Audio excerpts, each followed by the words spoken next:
Jerry Bowyer from Bowyer Research by way of Pittsburgh. My job today is to introduce Mark Skousen and then John Tamny and Steve Shipman to have a discussion about inflation, deficits, and crashes, 3 views on the economy. Let me tell you a little bit about Mark Skousen. Mark Skousen, I think, will be known principally because of his creation of the gross output understanding of economics. Earlier, George spoke about GDP as essentially a useless statistics, perhaps less than useless, negative value. But Mark Skousen created a statistic which looked at the whole economy. Steve Forbes says a CAT scan rather than an X-ray. Everything that you've seen, or almost everything you've seen today and yesterday in the conference, B2B value, none of that is in GDP. But it is in Mark Skousen's gross output because it's focused on human productivity, not on spending. Mark's also written The Structure of Production, which is the book which made this insight possible. Econologic also. Larry Sanger, wherever you are, that belongs in your backup of Western civilization, both of those. He's also an entrepreneur, a proprietor of Freedom Fest, which is, Steve Bury, listen, which is the second best conference for freedom-loving people. Mark Skousen is also a professional investor, newsletter publisher, my friend, and I think if there's any justice in the world, future Nobelist. Ladies and gentlemen, Mark Skousen. Jerry, very nice. Okay, thank you very much. It's a pleasure to be here. This is my first time at the Cosmos Conference. Longtime friend with George Gilder. I have a handout that Paul Dykowitz will be handing out called The Economics of Life Made Simple. So it shows you how GO, or gross output, is integrated into economics and the economy. Just to give you an idea on why I reprinted this 5,000 times, is this was the cover story of Skeptic magazine, and I gave it to an accountant, professor of accounting at Chapman. He came up to me a couple weeks later and he says, you know, Mark, I've always tried to understand economics, so I read the book Economics for Dummies, and I still couldn't understand economics until I read your pamphlet. So hopefully that'll be encouragement for you to read Economics of Life Made Simple. For those of you who are financially oriented, I also have copies of Forecasts and Strategies, my investment newsletter, but I don't have very many copies. So go to Paul. Where is Paul? Yeah. So Paul, get to him if you're interested in seeing a copy of my newsletter. So I've entitled this little talk, let's see here. We got it up? Oh, it is up on the other screens. Okay, great. What drives the economy? Is it consumer spending? You have a little quote there from consumer spending suggesting that 2/3 of total economic output is household spending, and so that's what drives the economy, translates into economic growth. That's from the Wall Street Journal. We also have government, the role of government in the economy. Dwindling government spending also held back growth, it says. And you have a chart there showing that as the economy grew, so did government spending. So perhaps correlation is causation. Who knows? And then, of course, we have many of you's favorite president, Barack Obama, who said economic growth booms. This is actually from Forbes. There's a quote here of Barack Obama about the importance of small business. But Forbes says economic growth and declines have always been led by changes in business and durable goods investment, while consumer goods spending has been relatively stable throughout the business cycle. And I'll demonstrate that with a couple of graphs. So which is it? Is it consumer spending? Is it government spending? Is it business investment? What is it that drives the economy? So if you're familiar with GDP, you know that it consists of C plus I plus G in a mathematical terms. Consumer spending, investment, business investment, and government spending. So this is the latest data. Actually, third quarter GDP just came out. So this is a little bit out of date. But you can see here where personal consumption is by far the biggest sector in the economy. And government spending and private investment are fairly close to each other. And net exports, a minus number.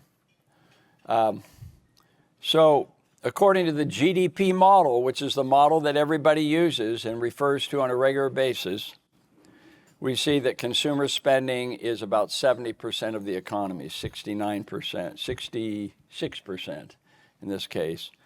Business spending, 17.6%, government spending, 16%. So this is why you often hear the view that consumer spending is what drives the economy. So here's a quote from the Wall Street Journal, household spending. We already went through that quote, 2/3 of total economic output. Robert Reich, who was the Secretary of Labor under Bill Clinton, said consumer spending amounts to 70% of the U.S. economy. And basically, the unleashed consumer spending generates more growth. So you have to have consumers spending more and saving less. This will drive the economy according to this model. And this is really a Keynesian model because the Keynesian model tends to be anti-saving and pro-consumption. And then we have another Wall Street Journal. Consumers are the engine of the U.S. economy. If consumers stop spending, business stops producing, and the economy goes into a recession. This is known as Keynes' law. And whenever I teach this in class, I have Say's law versus Keynes' law with my students. So I say, which one is more accurate? Keynes' law, demand creates supply, or Say's law, supply creates demand? And what's interesting is that 90% of students, no matter where I am teaching this, 90% of students go with Keynes' law. But at the end of my lecture, 90% have switched to Say's law. So it does demonstrate the power and influence that a professor can have for good or evil.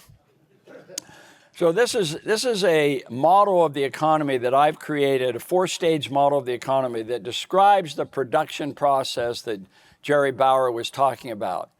This diagram appears in only one textbook in all the textbooks that are out there in economics.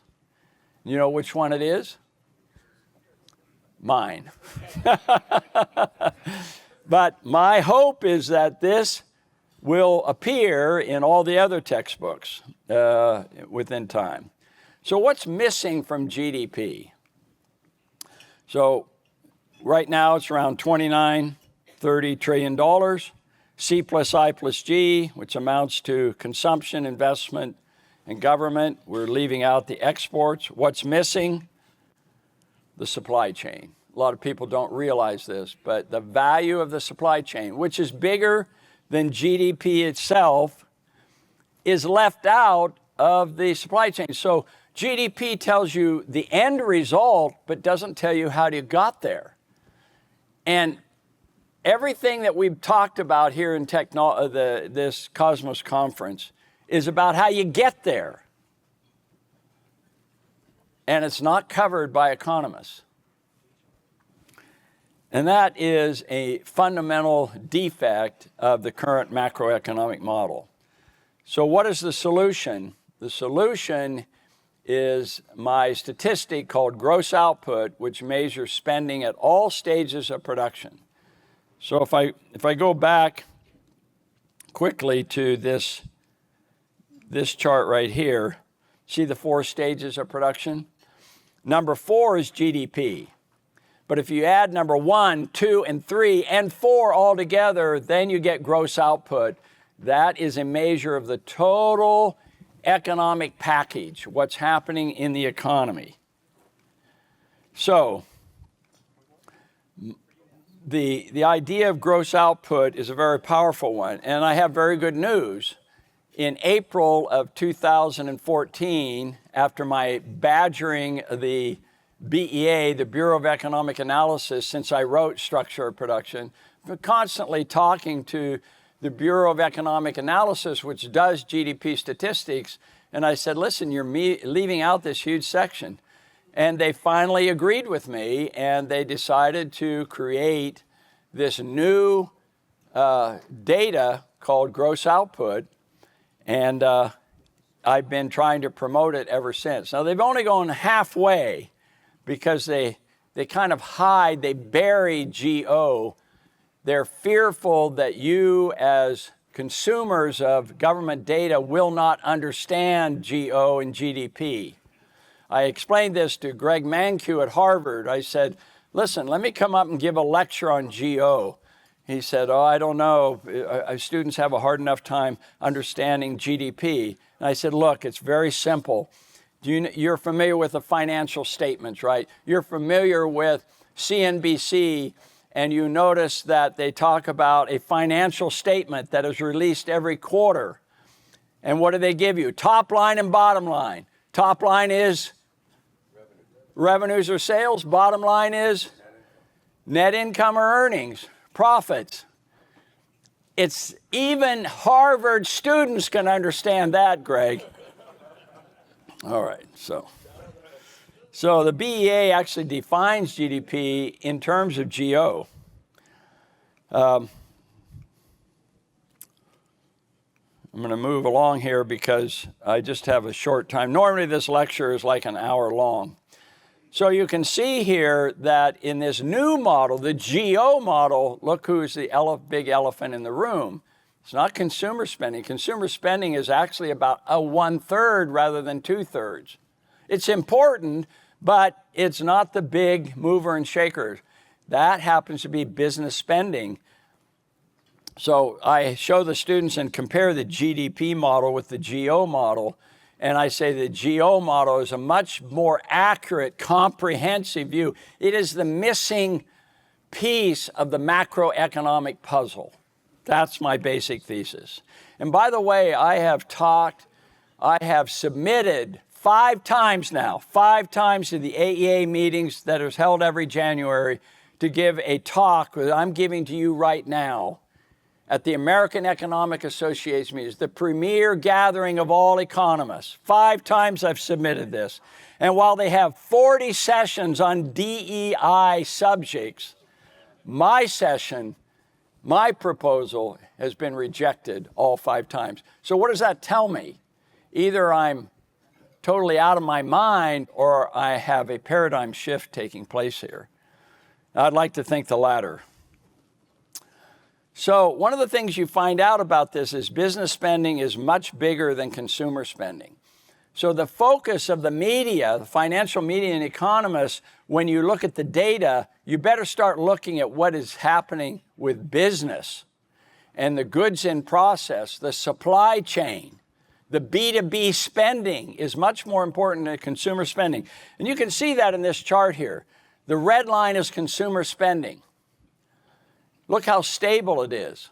As the Forbes magazine article said, it's relatively stable. The only time it declined was when they shut down the economy in 2020, which is really one of the stupidest ideas that Trump and the states and the governors decided to do in 2020. And hopefully we won't repeat that. But you can see there's 2 things you can see about this. Business spending is the big elephant in the room. It's much bigger. It's double the size, almost double the size of consumer spending in the US, and it's bigger in China and some other countries. And also you notice that the business cycle is business spending. The ups and downs of the economy is not consumer spending, it's business spending. So this is a great quote from Larry Kudlow, though not 1 in 1,000 recognize it. It is business, not consumers, that is the heart of the economy. When business produces profitably, they create income-paying jobs, and then consumers spend. So there's a pattern here. Consumers are the effect. Consumption is the effect, not the cause of prosperity. And that's the basis of Say's law. So since we're in Seattle, more or less, Bellevue, Seattle, so I bring this up with my students. I say, okay, why is Seattle a prosperous city? Was it because consumers reached in their pocket and they pulled out their credit cards and started spending wildly? Is that the reason Seattle is prosperous? And of course, they all know the answer to that is no. It's because of major corporations who engaged in creating new products that made a difference. So for all of those who are in Seattle, number one example of that would be, I would say Boeing, since Boeing has been around the longest time. And their 700 series was created by engineers who came up with the idea. And one of the best stories in the world is the Boeing executive president was meeting with Pan Am. And Boeing said, listen, we're thinking of building the 747. If we build it, will you buy it? And he says, we'll buy it if you build it. So it's kind of a chicken and the egg type of argument. Well, guess what? They couldn't agree on that. So guess what Boeing did? They built it. And then Pan Am bought it. Say's law, supply created the demand. Microsoft, Starbucks, Amazon, Costco. There's a lot of these companies that created products that consumers didn't know they wanted. There's a timing issue here. The catalyst for all new production and creativity is not producing the same product over and over again. It's creating new products. Keynes' law applies to the old products, but if you want new products, new creations, new technologies, new innovations, then Say's law applies with that. So this is an interesting chart to show you what's happening in the economy right now, because the latest data shows that GDP, real GDP, went up 2.8% this last year, or this third quarter. It was announced yesterday. Well, let's break it down. Government was up 5% in real terms. Consumer spending up 3%. Business spending up 0.3%. B2B spending is in a serious decline. And this is something to take into account when you're looking at, you need to break down these statistics. And B2B spending is broader than the private investment. It's private investment plus the supply chain. That's what B2B spending is. And as you can see, it is really kind of flattened out. And so it is worrisome. And in fact, the first year of a presidential cycle tends to be the worst performing stock market. So if there is going to be a bear market, it could occur in that first year, because whoever's president has to clean up the excesses of the previous administration. Not to say they will do it, but they should. So I have a general model of the economy where I look beyond GDP to GO. And I don't just look at the consumer price index, I also look at the producer price index and the commodity index. So you want to look at stages of production and you look at prices, what's happening there.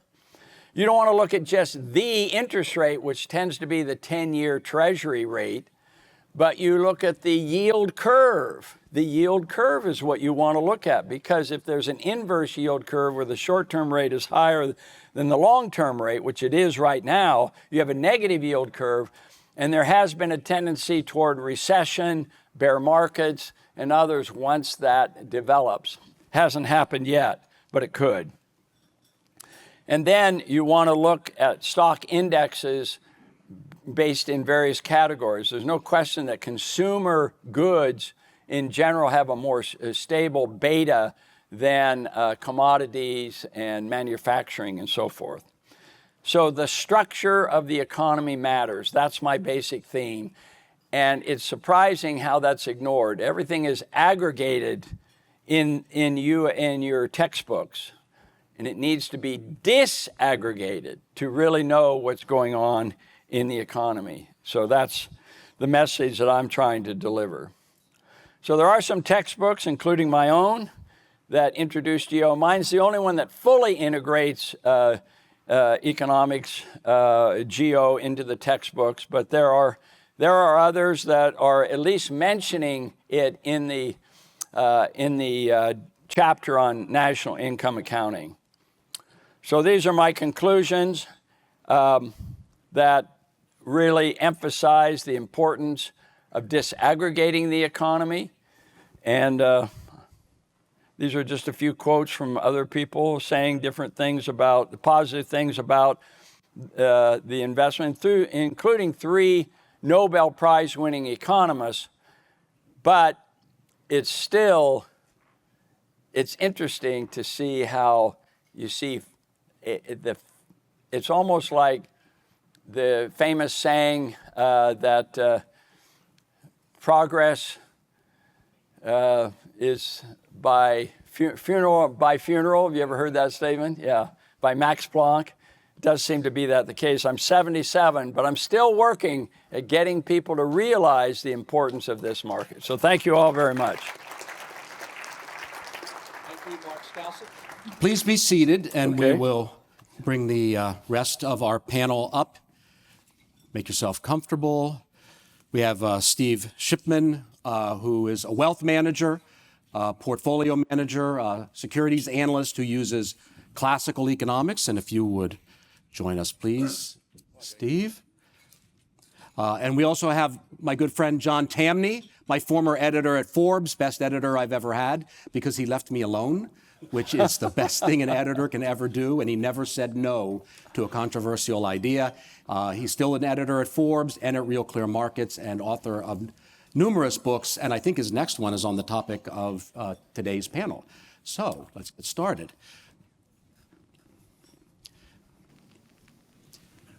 Steve's going to have roughly 7 to 10 minutes to present his ideas. Thank you. Thank you very much. First of all, I'd like to thank Steve and Eric for all their hospitality and their effort to get me out here. It's my first visit. It's been eye-opening and tremendous. Been a big fan, of course, of George for a long time. I reminded him earlier today, going back to the days of Irving Kristol in 1978 when he was funding George, Wealth and Poverty, and my mentor, my personal mentor, Jude Winniski, who wrote The Way the World Works. I was asked to talk about crashes, and I'm going to do so within the context of this conference, but I do want to alert you that I have a longer YouTube piece that I did when I was with Century Management in Austin. I call it the taxonomy of crashes, and it's more historical in detail, and you're welcome to see that. I'm going to try to keep it narrower here. Now, within the context of disruption, that is often a subject here at the conference in innovation, I want to create a disruptive narrative of the great financial crash of 2008. The one that we're all familiar with. The general narrative is that there were subprime loans that were created, owned, and distributed by banks and savings and loans. They were bad credits. They certainly were. And some banks, like Countrywide, probably engaged in them more than most. And that those credits went bad, and in doing so, shrank the whole banking system, caused the crash. Here's the disruptive narrative. It's all BS. The crash of 2008 was caused by Ben Bernanke and by Hank Paulson. And let me go into the details by giving you a little bit of history. In 1907, there had been a development of a new financial innovation called the trust company. And a famous trust company called the Knickerbocker Bank failed. The difference between the trust companies and the banks back then were the trust companies only had to have 3% of their assets as equity. You probably know the story. JP Morgan had to bring in all the other players in Manhattan in the banking system to create the liquidity and bail out the banks. The trust companies. And he did successfully. But that's not the end of the story. Shortly after saving the banking system, he got a call from a managing director of a regional brokerage firm in Tennessee called Moore and Schley. And Moore and Schley decided that they were going to lever their company by purchasing one stock, Tennessee Coal and Iron. Problem: unlike banks, brokerage houses can hypothecate their collateral, meaning they can lend and relend and relend those stock issuances that they hold for their customers. Morgan knew that this would be a disaster for the economy, that you couldn't locate the capital and there wouldn't be enough liquidity to allow the financial system to recover. So he took a trip down to Washington, D.C. to see and visit with his nemesis, Teddy Roosevelt, who was the big trust buster at the time. And his mission was to convince Teddy Roosevelt that he should allow Morgan to let United States Steel take over Tennessee Coal and Iron, restoring the price, restoring the liquidity to Moore and Schley. And that's what he did. So what happens in 2008? Ben Bernanke and Hank Paulson let Lehman Brothers file bankruptcy. They failed to learn the lesson taught that they should have known about the panic of 1907. I know it. You can know it. Why didn't they know it? And so the moral of my story is, since that time, we have had now a Fed that has kept us in crisis and is keeping us in crisis. It was because of that mistake, because of that non-learning of the 1907 panic, that created quantitative easing, created Dodd and Frank, created for the first time since 1994 that the Chinese decided to unpeg their currency to the dollar, then created the repo crisis in 2019, and unknown to all of you, in the beginning of the crisis of COVID, again promulgated by the Fed, they undid all the regulations they had put in place in 2013 after Dodd and Frank. And that's where we exist today. So to sum up here, I'm actually going to draw from George's iconic book, The Scandal of Money, probably the best tome written in the last 100 years about the necessity and information conveyance by money. And this is what he wrote. But money is about time in a more direct, far-reaching, integral, metrical, analytical, and dispositive way than any other human instrument. That's the disruptive story. Thank you. Thank you, Steve. John Tamny, you're up.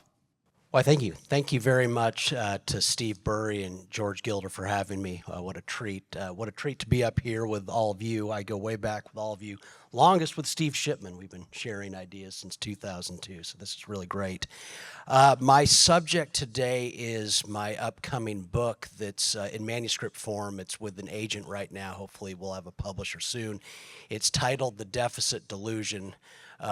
What supply, left, right, and supply side tell you about the national debt is wrong. About what I'm about to present, my guess is in a very short while, most of you will think I'm both delusional and wrong. I'm happy for that. I think it's important to introduce new ideas into a subject because I think this one, the discussion of debt has been pretty much monolithic from all three of the ideologies in a way that that I would say actually profoundly misunderstands why we have deficits and debt in the first place. Now I'll begin my remarks with a anecdote. Ross Perot should have died the world's richest man. The background for this is that in 1979, Ken Langone, Arthur Blank, and Bernie Marcus came to him and said, would he invest in what was going to be the Home Depot? He was offered 70% of the company for $2 million. And they had agreed to this. They were in the meeting, in the term sheets and everything, only for Bernie Marcus to talk about some expenses. And he said, one of them is I have a company car. It's a I got from the company that fired me previously. Because I'm a big man, I'm keeping it. The price was very low. Perot was having none of it. He said, my men don't drive Cadillacs. No one really responded. And then he repeated, oh, no, my men don't drive Cadillacs. And so Marcus pulled Langone aside and said, this isn't going to work. We desperately need the money, but we can't do this if he's going to nitpick about a car. What will he do when really serious issues came up? And so they refused the money. The problem for Perot was that by 1998 alone, his stake in the Home Depot would have been worth $58 billion. Today, it'd be worth roughly $250 billion. And so the question that comes up, and to be clear, this is a very flippant question, why did Home Depot give away so much of the company? Why was it willing to give away so much of the company so cheaply? Now, everyone in the room knows why. Why didn't Home Depot just issue some debt? Well, everyone in the room knows why it couldn't. If we fast forward to 2011, Uber sold 20% of itself to Benchmark Capital for roughly $12 million. Why did Uber sell so much of itself so cheaply? Why didn't it issue debt? Now, everyone in this room knows much better than I do the why behind this. With startups, the odds of failure are enormously high, and so it's equity finance at all times. Precisely because the expectation is there will never be monies earned to pay back the money borrowed in the first place. So it's equity finance. Nowadays, of course, Home Depot is worth $400 billion. It's got debt of roughly $53 billion. Uber, even after yesterday, is worth roughly $150 billion. It's got debt of around $11 billion. And everyone in this room knows why that's true. The market has an expectation about the present and the future that says this money will be easily paid back. They're established companies. And we know this as individuals too. What happens when you graduate from college? You are inundated with credit card offers, but with very low credit limits. And then as your income evolves, as you earn more money, as you create more wealth, you can borrow more and more money. Debt is a sign of progress. It's a sign that markets trust your present and future far more than they did previously. And in this book, it's about many things, but one of them is I'm trying to make this point that governments are no different. Governments can run up debt precisely because investors trust the present, but much more important, they trust the future. The U.S. has lots of debt precisely because it's the most prosperous country on earth, and it's backed by the most innovative, enterprising people on earth. Now, to be clear about this is not me defending debt. This is not me defending government spending. I'm of the belief, George Gilder said earlier, he said that when governments spend, they buy a bunch of worthless stuff. Every dollar that the government takes in is an extra dollar of control it has over the economy.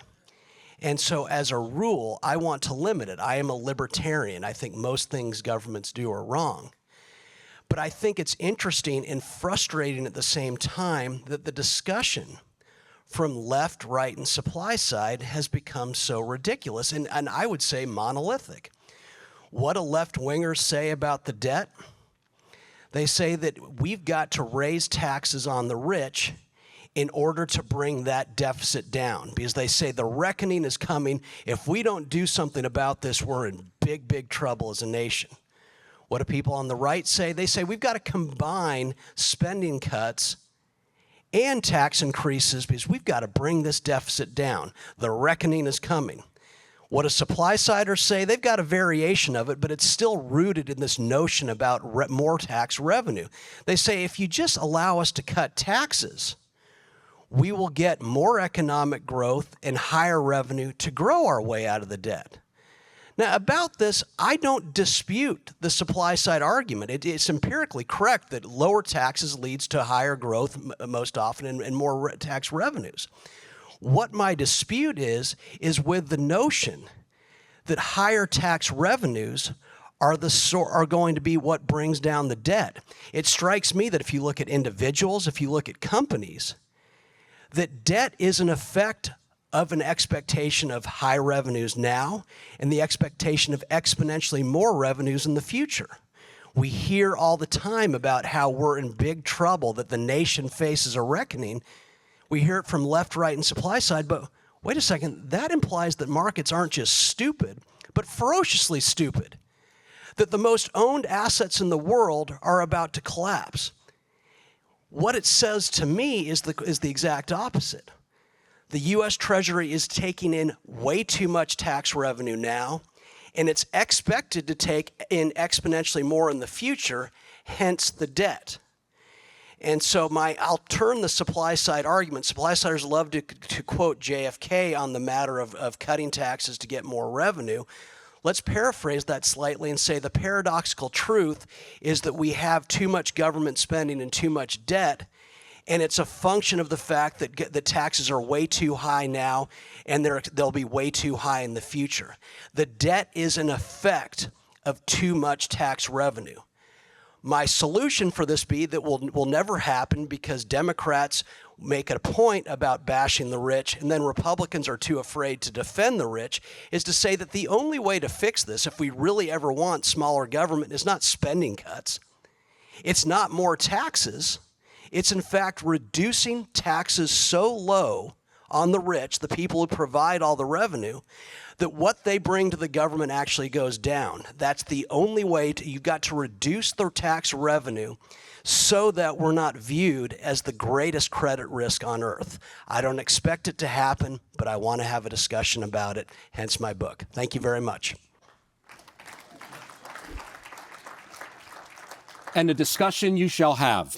So if you look at your program, it says 3 views on the economy, which means that you expect that you've been promised a debate, and there will be. Now, we're all friends and acquaintances here, so that means it'll be a really harsh debate. No, I'm just kidding. Well, we'll see, won't we? So the word reckoning came up a few times. So let me try to figure out what the 3 views are, right? Because there's different narratives and different accounts, and I'm not quite sure where the points of disagreement are, so let's sort of narrow them down. Do you, Mark Skousen, expect a reckoning in, say, the investable future, maybe 5 years? What is the probability of that reckoning? And what is the most likely form that it would take if it occurred? Well, first of all, I would say if John Tamny's book becomes a bestseller equal to The God Delusion by Christopher Hitchens, we're headed for big trouble. And the reason I say that is all the arguments that John, you make and so forth, people are going to look at the title. They're not going to read your book, okay? They're going to look at the title and say, oh, we can continue to do what we're doing ad infinitum, and the interest on the debt, which just now exceeded defense spending, it's like leaving the barn door open. And there's if you basically say the deficit doesn't matter, then you reach the point where you start spending money like water, which the Biden administration has done, but you could do it even like a gusher, and it shouldn't make any difference. However, here's my argument. My argument against your thesis is I use the Bill Clinton era, okay? Bill Clinton, working with Newt Gingrich, balanced the budget in the late 1990s. Was that a good thing? I think so. And in fact, I had a meeting with Newt Gingrich right after this occurred, and he was giddy with excitement. Why?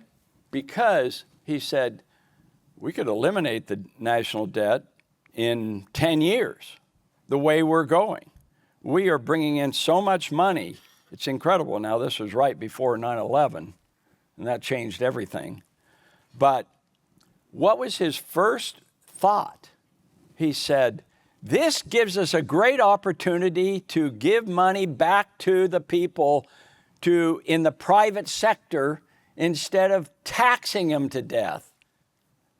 Cutting taxes, which puts money out of the public sector, the unproductive, inefficient public sector, which everyone in this room would probably agree has become bloated. There's so many places. I mean, Elon Musk is giddy with excitement coming into the Trump administration, if Trump gets reelected, to reduce the waste in government. Government is famous for its waste. And why give them an opportunity to spend more money wastefully? So you want to put it in the private sector. I mean, if you haven't been excited about what's happening with these speakers on AI, we're selling ourselves short if we think that it's a good thing to allow the government to just spend, and run deficits after deficits. And it is going to make it harder to cut taxes. This is why there's a constant pressure to raise taxes. Right. I will note that you did not answer my question, at all. But it was a very interesting conversation. And since you said 5-year reckoning in the next 5 years. I'm saying we are headed for a crisis because John's book is going to become a bestseller. It's very provocative. He's going to lead them astray. Is that all right? Yeah, even though he's a very brilliant guy, but I don't know how he got misguided on this issue. All right, so I think we have to do like presidential debate rules. I would have gone to you, Steve. You'll get your time. But since he pointed at you and called you out like this, I had no idea this was going to get out of control this way. It was like yesterday with the physicists versus economists smackdown. That was the nerdiest UFC in history. You weren't here for that. So what do you damning say? with faint praise. So what do you say? First of all, where did I ever say I want more government spending? That's My the whole result. argument is the exact opposite. My argument is that we have a problem of too much tax revenue, hence the deficits. Now let's then ask the question, what would you guys prefer, a balanced budget based on $7 trillion a year in spending, or an annual deficit of $1 trillion on $2 trillion in spending? What's the better scenario? Obviously, it's the second one. The sin is the extraction. I don't follow deficits, I follow extraction. Whether they tax it or borrow it, either way, there is precious resources taken from the private sector and misused by politicians in politicized fashion. I am merely making the point that if we care about the size of government, this notion that we can do it based on spending cuts is laughable. The money's not going to be given back. And furthermore, if you look throughout history, what is attracting lots of revenue, by definition, is able to run up lots of debt. I want to shrink what is enabling both the spending and the debt. Now, one other thing I'll address is this notion that our side repeats over and over again. Oh my gosh, now we're spending more on interest than we are on defense. I thought we were free thinkers. I thought we were libertarians. You mean you can promise me that more and more of the tax revenue will be spent paying back what they borrowed rather than on new programs?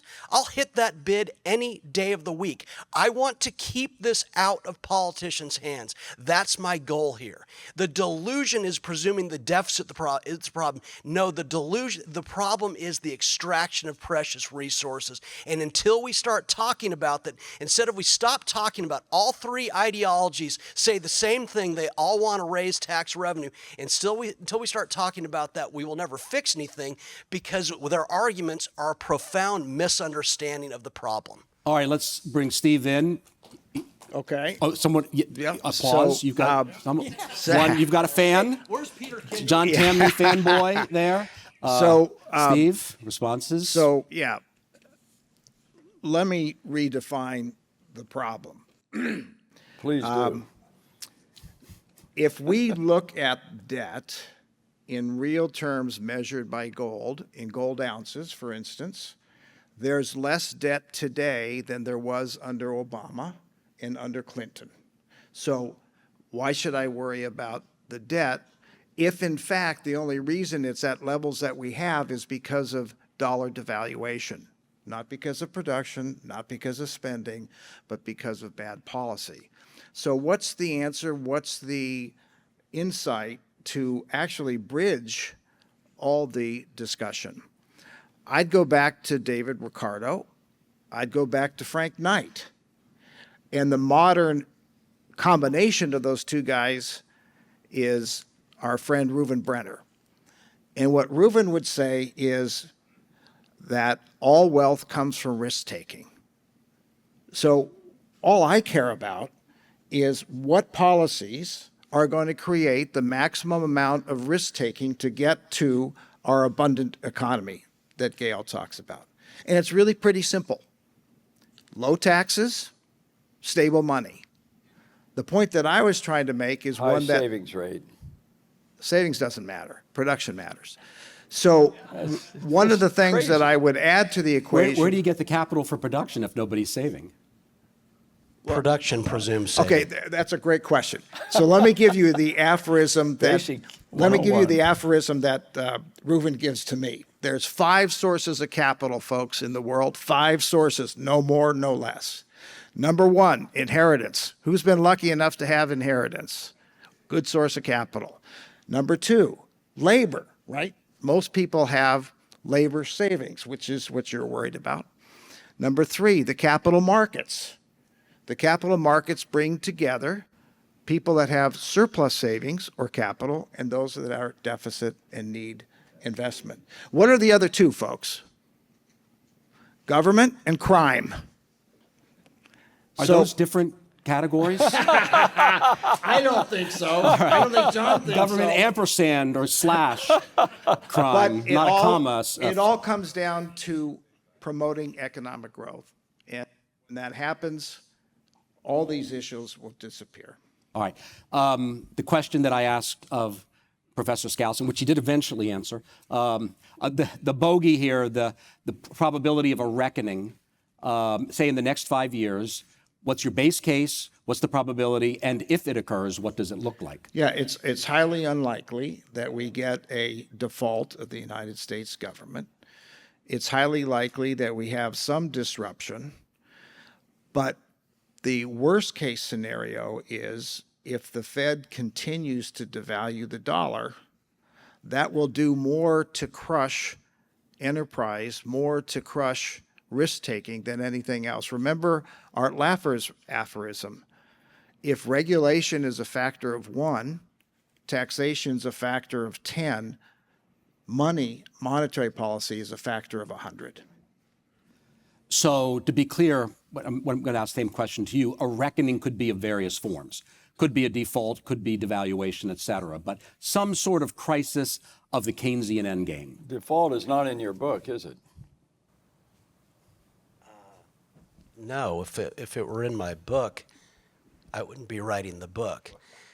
The simple truth is, if we were viewed as a default risk, we would have a very small government.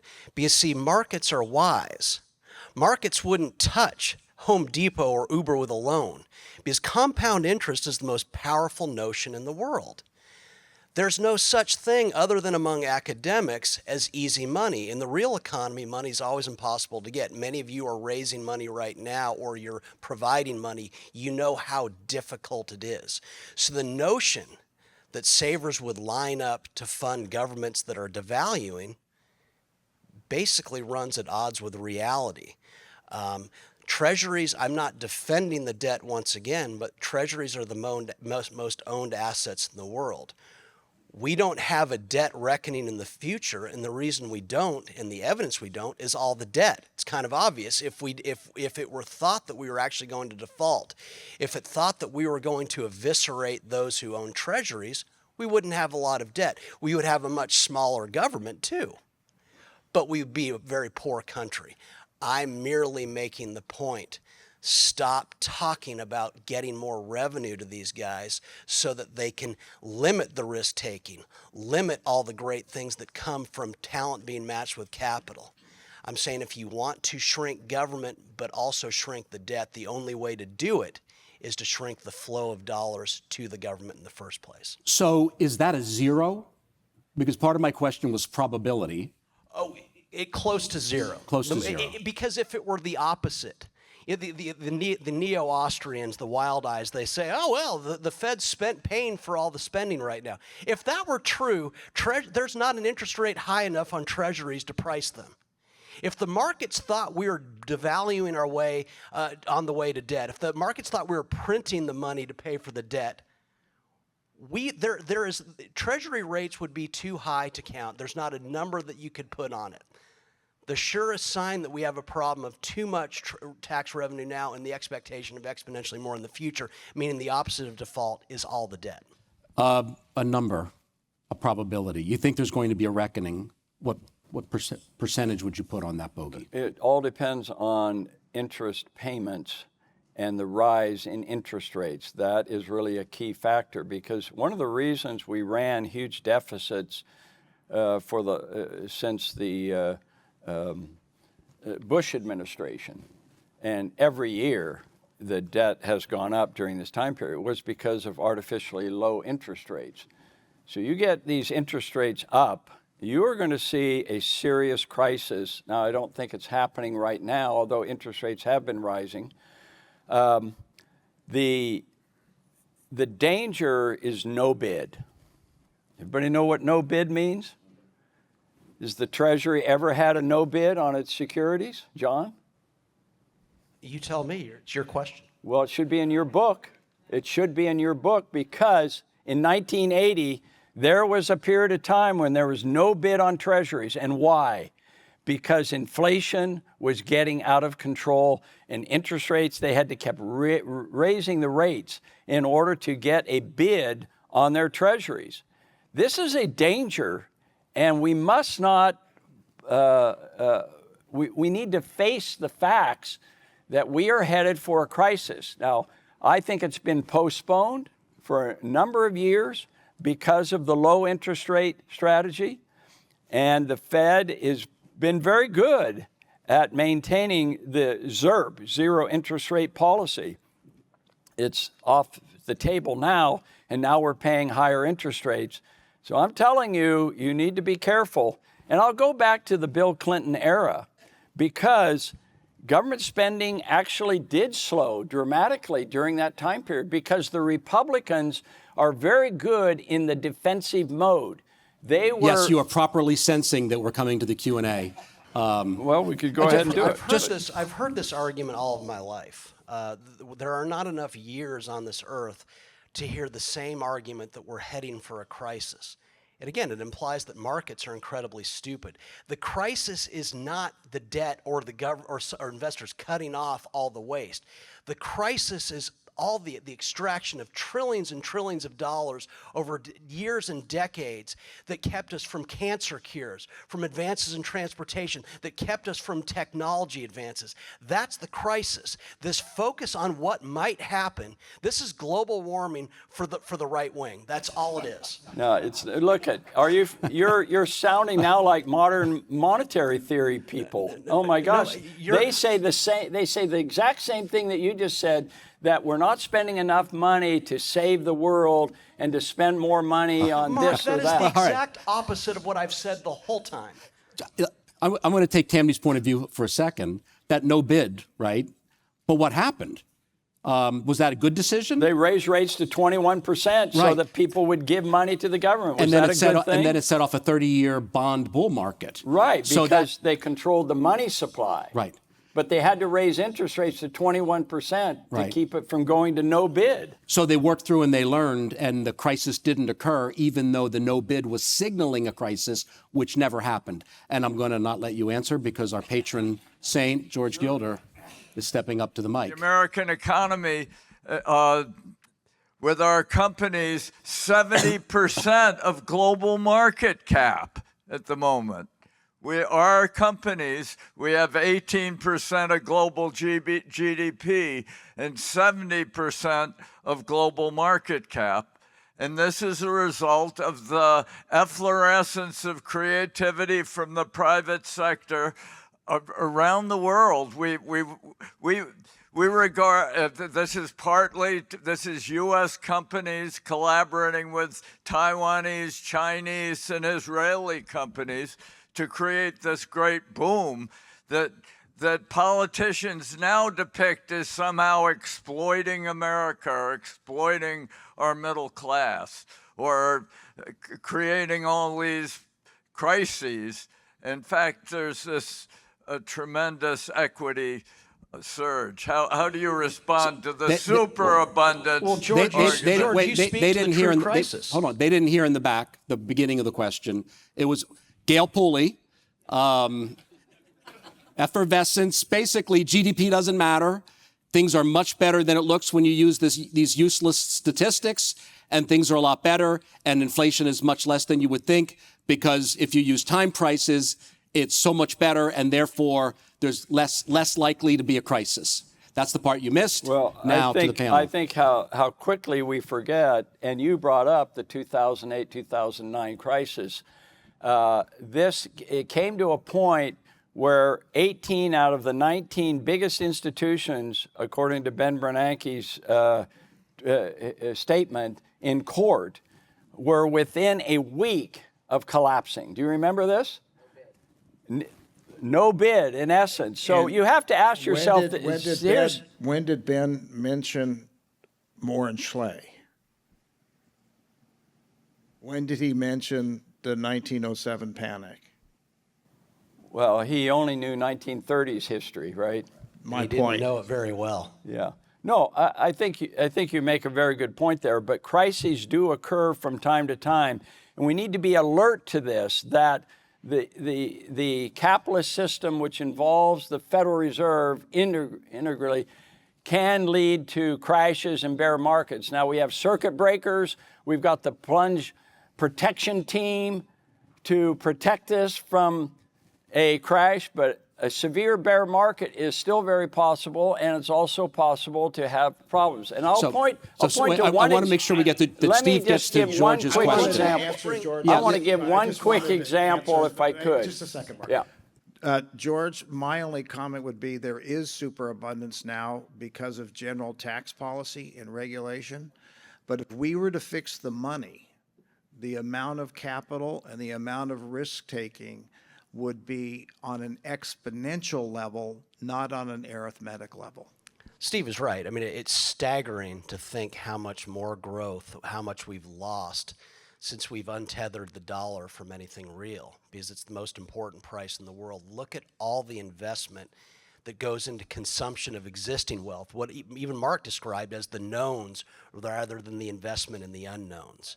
And I just want to add to that, it's precisely because government, by definition, consumes precious capital, that if we could ever have a real discussion and say, in fact, the debt and the deficits in the debt are a function of too much revenue now and the expectation of much more in the future. If we could ever actually bring tax rates down in concert with stable money, we could actually try real supply side economics, and it's staggering to contemplate what it would be like.